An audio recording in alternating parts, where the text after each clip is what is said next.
집주인의 임대차 계약을 맺은들, 신탁자랑 계약을 맺은들 이 임대차 계약은 무효예요.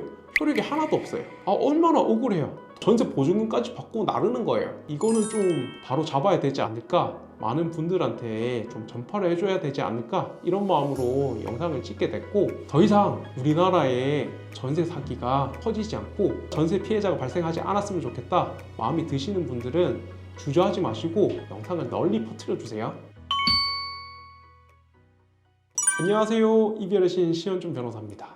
오늘은 이별 중에서 집주인과의 이별에 대한 컨텐츠를 좀 준비했어요. 무슨 말이냐 하면, 요즘 좀 전세 사기가 많이 행행하고 있고 더 진화하는 것 같아요. 그런 거 보니까 너무 안타까워서 단순히 전세 사기 부분, 그러니까 이제 집주인이랑 이별에 대해서 좀 설명을 드리려고 하고, 사실 오늘은 안타깝지만 만남 자체가 잘못된 만남이라 만나지 말아야 되는 부분에 대해서 좀 설명을 해드리려고 해요. 전세 사기가 뭐냐, 전세금으로 집을 거의 사는 거예요. 그래서 대출을 받고 전세금보다 싼 집을 산 다음에 전세금을 부풀려 가지고 전세를 주고 나서 나중에 전세 기간이 끝나면 전세금을 안 돌려주는 전형적인 전세 사기고, 의도하지 않았든 안 했든 요즘에 부동산 경기가 워낙 안 좋으니까 전전긍긍 하시는 분들이 많아요. 그러니까 이런 분들은 사실 전세 하실 때 꼭 전세 보증보험을 들어 놓으세요. 그거 들어 놓으시면 안전하니까 꼭 전세 사기 피해가 없으시길 바라고, 제가 사실 컨텐츠를 찍었는 이유는 단순 전세 사기 때문에 찍은 게 아니에요. 요즘 전세 사기가 더 좀 진화해가지고 신탁 부동산으로 장난을 많이 치더라고요. 신탁 부동산이 좀 어렵거든요.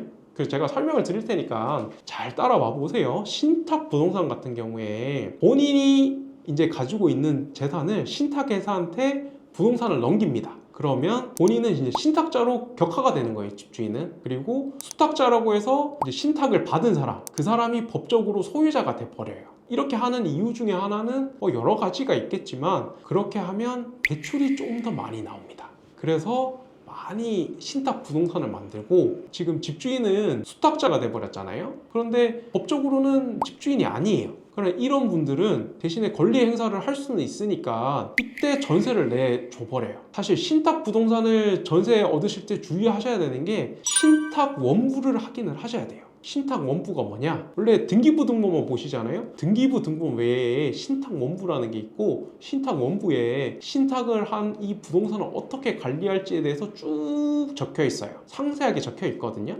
거기에 대부분 신탁자가 전세나 이런 걸 놓을 때 수탁자한테 영향을 주잖아요. 못 받을 수도 있고 담보 가치를 떨어뜨리는 거니까. 그래서 신탁자가 이제 전세를 주거나 할 때 수탁자의 동의를 얻거나, 아니면 대출을 한 은행의 동의를 얻거나, 이런 여러 조항들이 규정이 돼 있긴 해요. 근데 신탁 원부를 확인을 안 하세요. 그러면 신탁 원부에 그렇게 돼 있는데 집주인의 임대차 계약을 맺은들, 신탁자랑 계약을 맺은들 이 임대차 계약은 무효예요.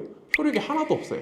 그러니까 앞에 말씀드렸는 단순 전세 사기 같은 경우에 최악의 경우 집을 경매 돌려서라도 일부라도 돌려받을 수 있는데, 이건 임대차 계약이 무효니까 한 푼도 못 돌려받아요. 얼마나 억울해요. 돈은 가지고 나르고 신탁자는 나르고. 왜냐면 그 부동산에서 이미 대출을 받았거든요, 그 사람은. 그러면 전세 보증금까지 받고 나르는 거예요. 그리고 세입자는 임대차 계약도 무효니까 수탁자든 은행 수익자든 나가라고 하면 나 쫓겨나야 되는 거예요. 나 임대차 유효해요 말을 못하니까 이 부동산이 경매가 돼도 한 푼도 못 번지는 거예요. 그래서 꼭 신탁 부동산 같은 경우에는 함부로 손을 대지 마시고, 부동산 중개인 분들도 모르시는 분들이 많거든요. 신탁 원부 같은 경우에 등기부 등본처럼 인터넷으로 안 떼져요. 꼭 법원 가서 떼셔야 되고, 그래야 그 내용을 확인할 수가 있으니까 신탁 원부를 안 가지고 오신 중개사님이라고 생각을 하면 일단 계약을 하지 마시고요.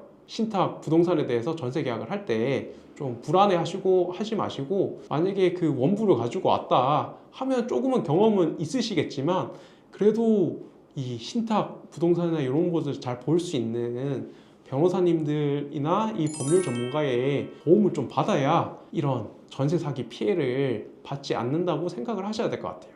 너무 어렵다, 복잡하다 하면 세 가지만 기억하세요.